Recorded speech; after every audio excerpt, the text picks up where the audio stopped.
Hersubono Point, MSD, dan Rocky Gerung itu adalah produk jurnalistik yang telah terdaftar di Dewan Pers, dan itu suratnya saya tanda tanganin ke sana. Oke. Ya, itu intinya satu. Yang kedua, apapun yang mereka upload, apapun yang mereka beritakan, itu selalu komunikasi dengan kita. Itu sebagai produk jurnalis seperti itu. Jadi saya heran juga kenapa sampai harus dihack, dibajak itu ketika fn.co.id umpamanya diblokir atau MTP juga diblokir, itu ada di situ tulisan permintaan dari government. Kalau orang beradab nggak begitu. Kalau biadab ya cara-cara kayak gini. Bismillahirrahmanirrahim. Assalamualaikum warahmatullahi wabarakatuh. Saudara, dengan saya Edi Mulyadi dari Forum News Network FNN. Saudara, tamu saya sore ini adalah bos saya. Namanya Dr. Andes Haji Mangarahon Dongoran. Wah, lengkap. Betul ya? Betul. Kenapa bos saya? Karena dia pemimpin redaksi FNN. Tapi hari ini dia harus nurut sama saya, harus jawab pertanyaan-pertanyaan saya. Gimana Pak Haji? Sehat Pak Haji ya? Alhamdulillah. Mantap. Pak Haji kita ini dahsyat luar biasa. Bang, ini kita ini teman-teman ada namanya Hersubono Arif. Betul. Ada Muhammad Saididu. Ya. Ada Rocky Gerung. Iya. Itu akun YouTube-nya dibajak orang. Gimana sebagai Pemret? Ini kan 3 produk ini kan produknya FNN juga kan? Iya, betul. Termasuk Bang Edi Channel juga. Iya. Gimana? Tolong jelasin dulu anatominya gimana ceritanya nih? Terima kasih Bung Edi, penonton FNN TV dan Bang Edi Channel. Pertama, bahwa yang disebutkan tadi itu Hersubono Point, MSD, dan Rocky Gerung itu adalah produk jurnalistik yang telah terdaftar di Dewan Pers. Kan gayanya beda, jurnalistik. Dan itu suratnya saya tanda tanganin ke sana. Oke. Ya, itu intinya satu. Yang kedua, apapun yang mereka upload, apapun yang mereka beritakan, itu selalu komunikasi dengan kita. Itu sebagai produk jurnalis seperti itu. Jadi saya heran juga kenapa sampai harus dihack, dibajak itu punya channel. Maksudnya apa sih?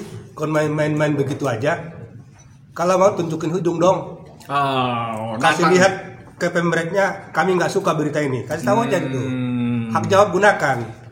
Hak koreksi gunakan. Undang-Undang Nomor 40 Tahun 99 tentang pers menjamin untuk orang melakukan hak jawab dan hak koreksi. Oke, sebelum masuk ke undang-undang, dibajaknya itu bagaimana? Dampaknya apa kepada 3 channel tadi? Dampaknya tentu besar karena penontonnya kehilangan. Oke. Nah, itu satu. Jadi nggak bisa upload? Iya, nggak bisa upload tapi katanya sih 2 udah mulai, 1 udah bisa. Udah pulih ya? Udah pulih. Yang mana yang pulih? Yang MSD sama Rocky udah pulih. Oh, pulih. Ya tinggal 1 lagi nih. Hersubono Point. Iya, Hersubono Point belum. Nah, kita minta ini segera, jangan pola-pola begini dong. Ini negara demokrasi, negara hukum. Ya, kalau kita mau berdemokrasi yang gentle lah, jangan sembunyi-sembunyi. Gitu loh. Sebetulnya kalau MSD Muhammad Saididu official channel dan Rocky Gerung official itu kan justru kontennya lebih galak daripada Hersubono Point itu. Kenapa yang justru mereka 2 pulih, Hersubono Point malah belum pulih? Saya curiga juga ini karena ada subscribe-nya makin tinggi loh. Memang Hersu ini ya? Iya, Rocky Gerung juga sudah tinggi. Oh, Rocky Gerung udah banyak sekali. Ada 1 juta. 1 juta ya? Ya, MSD juga ada tinggi. Mas Hersu sudah mencapai 400 atau 500 ya. Ya, itu ini tidak semata-mata karena tajam atau tidaknya berita, makanya MSD dan Rocky Gerung bisa lebih cepat pulih. Hersubono kan lebih tajam kritiknya, lebih istilah saya lebih menohok. Kalau saya sebagai penonton saya lihat Rocky lebih ganas. Iya, dia ganas tapi masih ada hal-hal yang dia lindungi nih. Ya. Kenapa seperti itu saya katakan? Karena Hersu itu ya maaf ya sudah lama juga di target orang gitu loh. Gitu. Itu masalahnya. Iya. Jadi jangan mentarget-target lah. Jangan begitu caranya. Pola-pola kita, pola-pola hukum ya. Kalau memang nggak suka, ajukan hak jawab. Kita akan jawab kok. Tapi kalau Hersu ditarget itu dia sudah dizalimi memang lama. Kalau kita orang baru, kita nggak bisa akses punyanya Hersu tuh. Nggak bisa subscribe lagi, harus pakai VPN kalau mana keluar dulu tuh. Iya. Memang Hersu begitu mengerikannya buat orang-orang ini ya. Buat orang-orang yang anti demokrasi mengerikan. Oh gitu. Tapi orang yang sangat demokratis tidak ada apa-apanya. Nah, itu normal aja. Ya? Kan di situ dia tidak caci maki orang, tidak memberitakan hoax, tidak membohongi orang, tidak memfitnah orang. Itu berdasarkan fakta-fakta yang di upload itu kan fakta semua. Nah, kita di FNN sudah sekali tegaskan terus bahwa FNN tidak boleh menyebarkan berita hoax, bohong, atau lagi fitnah. Silakan orang membohongi kita, fitnah kita, tapi tidak boleh membalas itu. Itu mungkin gara-gara Rocky Gerung juga nih. Rocky Gerung kan bilang FNN itu bukan forum news network, tapi forum nantang-nantang. Itu nggak apa-apa. Gitu kali. Forum nantang-nantang atau forum nendang-nendang juga nggak apa-apa. Gitu.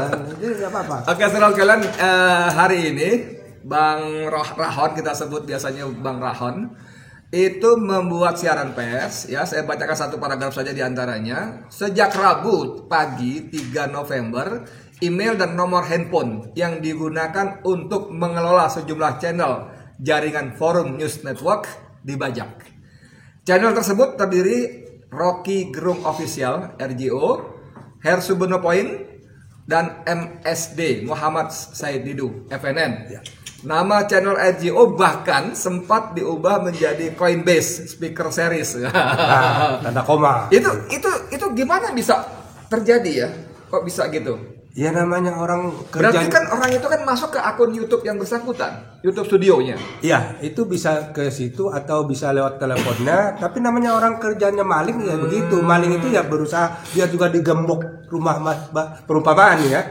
Kalaupun rumah Mas Edi itu udah dipagar tinggi, digembok dengan macam-macam. Ya kalau namanya maling dia berusaha membobol itu. Iya. Sama ini kerjanya memang itu terus, nggak ada lagi kerjaan dia. Dan kalau dia dari katakanlah bukan swasta ya memang digaji dari untuk itu.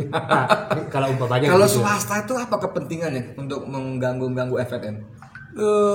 Kepentingannya ya karena juga Mas Hersu termasuk Bang Edi juga, Rocky Gerung dan lain-lain itu kan suka beritain miring-miring tuh tentang swasta. Katakanlah Rocky Gerung ketika mau disomasi kan itu kan kepentingannya terganggu. Tapi menurut Bung Rahon ini kira-kira siapa ya di pelaku dan otak di belakang pelaku ini kira-kira siapa?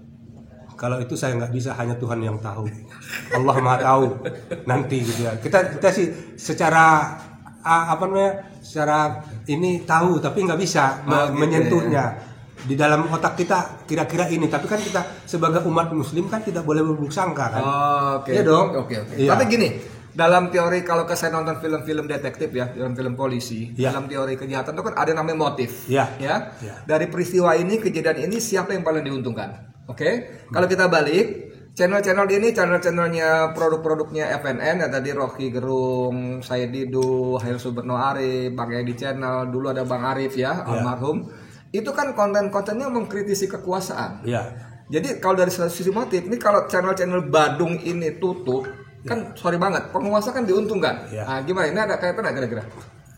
Analisa kita ada kaitannya dengan penguasa. Ada, nggak mungkin. Dalam sebuah teori demokrasi, kalau ada oposisi yang sehat dan juga kubu pemerintah yang sehat, hal seperti ini tidak akan terjadi. Cuma di kita ini oposisi dianggap musuh. Itu masalahnya. Oposisi itu baik untuk negara. Makanya ketika Bung Edi, ketika Hersu Beno, termasuk fnn.co.id, termasuk juga FNN TV-nya sendiri melakukan kritik, itu juga pernah mengalami gangguan yang sama. Anda tahu fn.co.id berapa kali kita diganggu juga, diblokir pernah, ya? sepekan diblokir sepekan, diblokir sekian hari.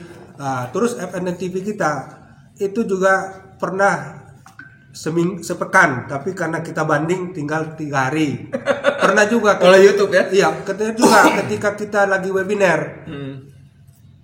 zoomnya diganggu tidak gol, operatornya diganggu tidak gol, pembicara diganggu. Akhirnya saya sebagai moderator diganggu. Kalau moderator terganggu kan habis itu diskusi lagi tengah jalan. Enggak, di tengah jalan diganggu. Kalau keganggu kan nggak bisa lagi jalan ini kan. Okay. Alhamdulillah ini kan pola-pola yang nggak benar. Ngapain sih kerjaan gini? Memang kalau dia bertuhan, dia apapun agamanya itu tidak boleh kecuali nggak punya agamanya. Masalahnya. Iya, masalahnya itu. Oke, Bung Ron, gini. Beberapa waktu lalu Google tuh merilis laporan bahwa ternyata dia ungkap Indonesia termasuk negara yang paling banyak minta pemblokiran dan penghapusan konten. Nah, dalam konteks kita diganggu-ganggu gini, kira-kira ada kaitannya nggak dengan laporan Google ini? Ada kaitan, makanya Google itu benar dia merilis seperti itu. Karena permintaan dari pemerintah dia itu benar bahwa itu permintaan dari pemerintah.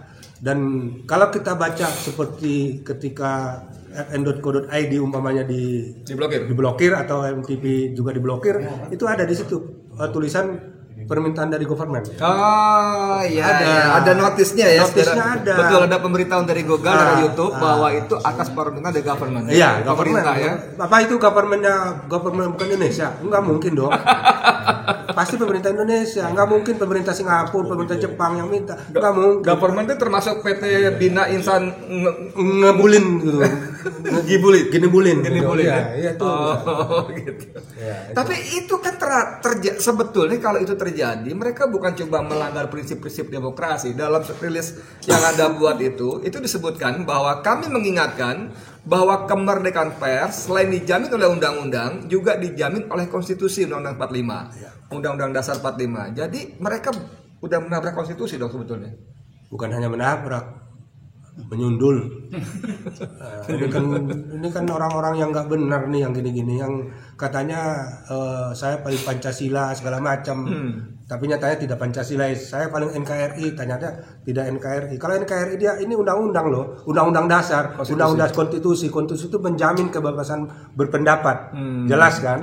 Nah, jelas di situ. Belum lagi undang-undang pers kita yang menjamin kebebasan itu, mengeluarkan pendapat, menyalurkan dan segala macam. Jadi mestinya orang-orang yang nggak suka dengan 3 channel itu dan khususnya FNN pada umumnya, apa yang harus sebaiknya mereka lakukan sebetulnya? Ya itu tadi, kembali kepada hak menggunakan hak jawab dan hak koreksi. Hak koreksi. Jangan salah ya, di undang-undang pers itu ada 2, hak jawab dan hak koreksi. Yang selalu kita tonjolkan hak jawab.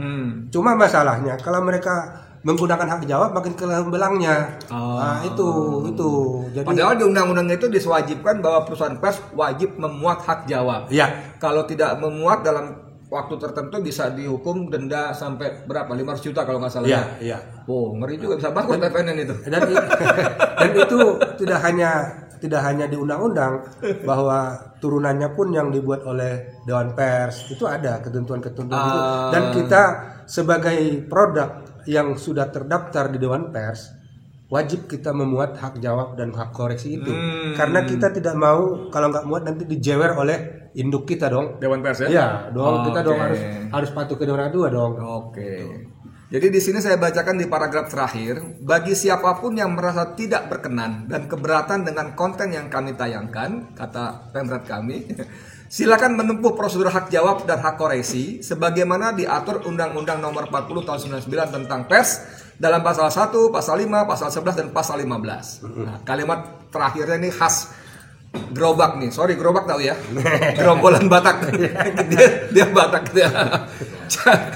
Cara-cara membajak akun dan mengambil alih channel bukanlah cara yang beradab dalam masyarakat demokratis yang menjunjung tinggi kemerdekaan dan kebebasan pers. Masalahnya, Bung Rahon, ini kan orang rakyat dipaksa berdemokrasi, tapi penguasa kan nggak mau ada demokrasi, cuma lip service-nya aja.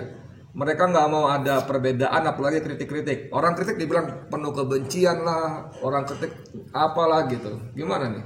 Ya itu tadi. Kalau orang beradab nggak begitu. Kalau biadab ya cara-cara kayak gini. Iya. Cara-cara begini. Kalau orang biadab itu nggak suka dengan Bung Edi, tonjok udah. Jangan dong. Iya itu kalau orang biadab. Iya. Kalau orang beradab, dia akan ngomong dulu ke Edi. Nah, Bung Edi, aku nggak suka loh. Aku nggak suka loh tentang Anda, channel Anda kan enak. Tapi kalau nggak beradab ya nggak langsung ambil rekaman. belum tonjok ininya kan itu. Ini nggak benar. Saya harapkan ini juga menjadi kita semua di dunia pers ini, teman-teman senior di PWI, di Dewan Pers dan dimanapun berada, ayo kita lawan kezoliman ataupun kebiadaban ini dengan cara yang beradab. Yang beradab. Ya, kita lawan dengan cara kita, jangan kita main kekerasan sama enggak perlu. Kita kompak aja menghadapinya. Saya yakin kawan-kawan senior di PWI, di Dewan Pers maupun di akademisi yang membidangi komunikasi pasti memahami bahwa cara ini cara yang tidak benar. Cara ini cara kotor, cara biadab, cara yang tidak berketuhanan yang Maha Esa. Itu. Oke, saudara sekalian, saya kira cukup clear penjelasan dari Pemret kami, Pemret FNN Group. Wah, karena saya sebut grup karena FNN ini punya fnn.co.id portal, punya FNN TV, kemudian punya Rocky Gerung, punya MSD Mama Sedidu, juga punya Bang Edi Channel. Dan Hersubeno. Ya. Jadi itu semua adalah produk-produk dari FNN Group ya. Jadi apa yang kami lakukan di kanal YouTube masing-masing adalah bagian dari produk jurnalistik. Ada satu lagi, Fakta Kini. Fakta Kini, ya portal juga. Terima kasih Bung Rahon. Ya, sama-sama. Mudah-mudahan apa obrolan kita ini membuka mata orang-orang biadab tadi ya. Ya. Oke, demikian dari saya Edi Mulyadi untuk FNN. Wassalamualaikum warahmatullahi wabarakatuh. Waalaikumsalam warahmatullahi wabarakatuh.